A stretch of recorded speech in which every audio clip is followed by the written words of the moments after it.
ঢাকায় সমাবেশের ঘোষণা ইসলামী আন্দোলন বাংলাদেশের। নারী বিষয়ক সমস্ত কমিশনের প্রস্তাব বাতিল ও ভারতে মুসলিম নির্যাতনের বিরুদ্ধে আগামী শনিবার 26 এপ্রিল ঢাকায় সমাবেশ করবে ইসলামী আন্দোলন বাংলাদেশ। গতকাল মঙ্গলবার নিয়মিত বৈঠকে এই সিদ্ধান্ত গৃহীত হয়, যা পরে দলের এক বিজ্ঞপ্তিতে জানানো হয়। সভায় ইসলামী আন্দোলন বাংলাদেশের মহাসচিব মাওলানা ইউনুস আহমেদ বলেন, নারী বিষয়ক সংস্কার কমিশন তাদের প্রস্তাবে যে অদ্ভুততা দেখেছে তা কল্পনাও করা যায় না। পতিত ফেসিবাদ যে সাহস করে নাই, তারা সেই দুঃসাহস দেখিয়েছে। শতভাগ ধার্মিকের দেশে পারিবারিক আইন থেকে ধর্মকে বাতিল করার প্রস্তাব করেছে।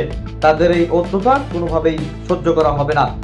তিনি আরো বলেন, এই কমিশন নারীদের কল্যাণের প্রস্তাব তৈরি করার জন্য গঠন করা হয়েছে, কিন্তু তারা নারীদের জন্য অসম্মান ও অভিশপ্ত জীবনের প্রস্তাব করেছে।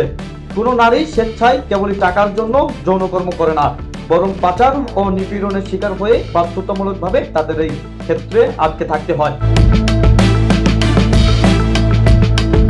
নারীর জন্য যে কোনো কল্যাণকর প্রস্তাবে তাদেরকে এই অভিশপ্ত জীবন থেকে বের করে আনার প্রচেষ্টা থাকার কথা, অথচ এই কমিশন তাদের এই বাধ্যতামূলক কাজকে পেশা হিসেবে স্বীকৃতি দেওয়ার প্রস্তাবের মাধ্যমে নারীদের জন্য অভিশাপ তাকে বৈধতা দেওয়ার প্রচেষ্টা করতেছে।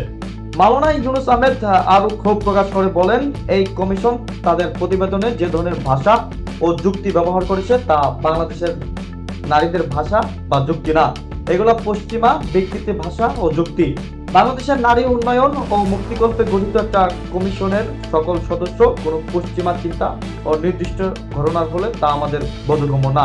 এই সরকার সংস্কারের ক্ষেত্রে জনমানুষের সমর্থন পুষ্ট, কিন্তু এই নারী কমিশনের প্রস্তাব জনকে উস্কে দেবে এবং এই সরকারকে জনসমর্থনহীন করে দিবে। ইসলামী আন্দোলনের মহাসচিব আরো বলেন, এই সংস্কার প্রস্তাব জুলাই গণঅভ্যুত্থানের সরকারকে বিপদগ্রস্ত করার অশুভ চক্রান্তে লিপ্ত কিনা তা খতিয়ে দেখতে হবে এবং অতিবিলম্বে এই কমিশনের প্রস্তাবকে সরকারিভাবে প্রত্যাখ্যান করার কথা জানিয়েছেন তিনি আক্ষেপ করে বলেন, নারী কমিশন ইসলাম বিরুদ্ধ প্রস্তাব দিলে প্রধান উপদেষ্টার দপ্তর থেকে একে সাধুবাদ জানানো হয়েছে এবং তা বাস্তবায়নের অঙ্গীকার ব্যক্ত করা হয়েছে। এটা জাতিকে হতাশ করেছে। তারই প্রেক্ষিতে আগামী শনিবার 26 এপ্রিল বিকাল 3টায় নারী কমিশনের প্রস্তাব বাতিল ও ভারতে মুসলিম নির্যাতনের প্রতিবাদে জাতীয় মসজিদ বাইতুল মুকাররমের উত্তর গেটে গণসমাবেশ ও গণমিছিলের কর্মসূচি ঘোষণা করা হয়েছে। দলমত নির্বিশেষে সকলকে সেই মিছিলে অংশগ্রহণের জন্য আহ্বান জানান ইসলামী আন্দোলন বাংলাদেশের মহাসচিব অধ্যক্ষ হাফেজ মাওলানা ইউনুস আহমেদ।